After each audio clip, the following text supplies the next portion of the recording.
Bien, acá tenemos graficado la fecha de vencimiento y la fecha de corte. Acá puse los 2 meses y vamos a ver cómo se lee esto. Nos vino el resumen y nos dice que la fecha de vencimiento es el 10 de agosto. La fecha de cierre es el 27 de julio. ¿Qué significa?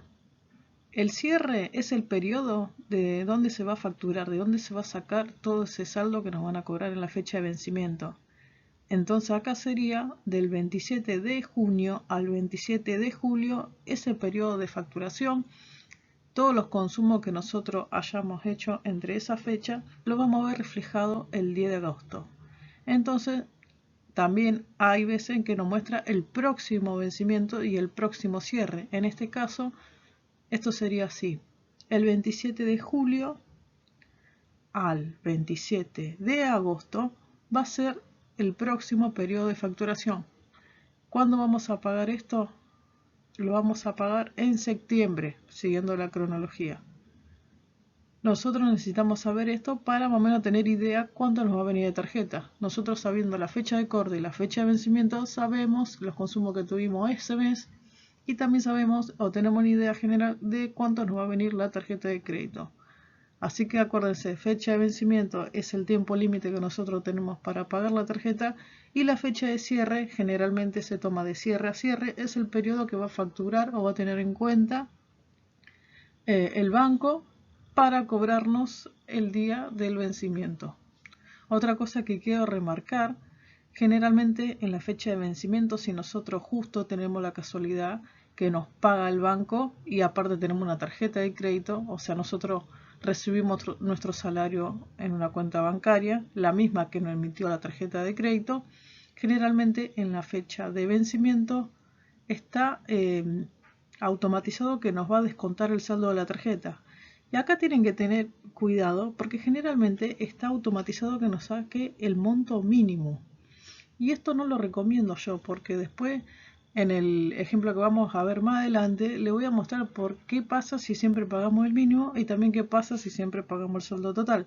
Entonces, en caso que ustedes ya tengan, eso lo van a ver en el resumen. En la parte de abajo le va a decir que ese saldo se va a debitar automáticamente el día del vencimiento en su cuenta bancaria. Entonces lo que ustedes tienen que ver si ustedes le debitan el saldo mínimo o le debitan el total que tienen que pagar. En caso de que tengan el mínimo, yo les recomiendo que vayan al banco y lo saquen. Si le tienen que descontar el saldo, que sea el total, si no van a estar pagando intereses para siempre ustedes. Entonces les recomiendo que siempre paguen la totalidad de la tarjeta para evitar problemas. Bien, vamos a ver qué pasa si no pago la tarjeta. Si no pago la tarjeta, el saldo de ese mes que no pago se va a juntar con el mes que viene. Y el banco me va a cobrar un recargo. Me va a cobrar intereses, tiene una tasa de mora. Generalmente está entre el 4 y el 6% actualmente. Obvio que cada banco tiene su propia mora, su propia tasa de intereses.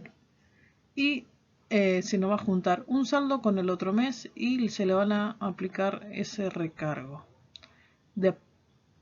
Para evitar eso también nos dan la posibilidad de hacer el pago mínimo, que es un pago del 1 al 3%, como decía, del saldo total para que nosotros podamos seguir usando la tarjeta.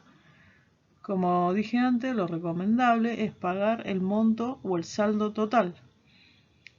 Y también fijarse que no se nos debite el pago mínimo automático, si no vamos a tener muchos problemas.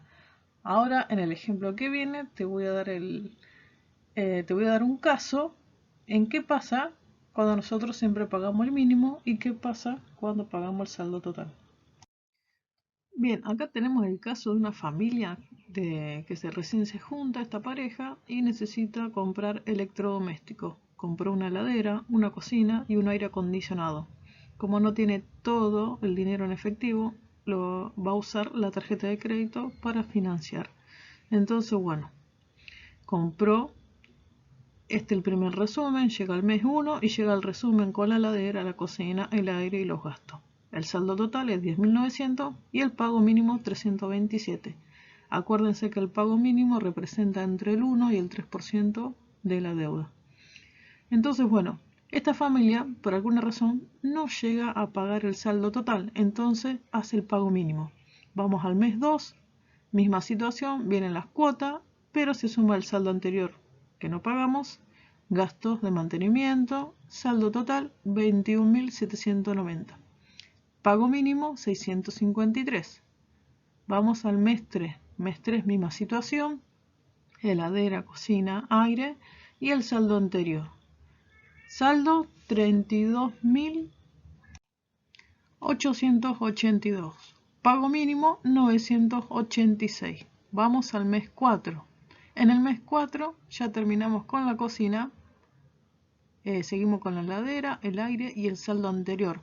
El tema de la cocina, no se preocupen que nadie le va a venir a sacar la cocina a esta familia. Ni bien está teniendo una deuda con el banco, nadie le va a sacar la cocina. En el lugar donde compraron la cocina, ya el banco les pagó. Entonces a ellos les queda la deuda con el banco. Entonces, misma situación, heladera, aire y el saldo anterior, todo da igual a 38.071. El pago mínimo va a ser de 1.142. Entonces vean, esto es lo que pasa cuando uno paga el saldo mínimo. La deuda se va acumulando a medida que va pasando los meses, porque también nos van cobrando el interés por mora o el recargo. Y mira, empezamos el mes 1 con un saldo de 10.000 y en el mes 4 ya debemos 38.000 pesos. Y todavía falta 2 cuotas más de la heladera y falta 6 cuotas más del aire. Entonces imagínate, cuando termine de pagar el aire, ¿cuánta plata va a deber esta familia? Vamos a ver otra situación de qué pasaría si esta familia hace el pago total.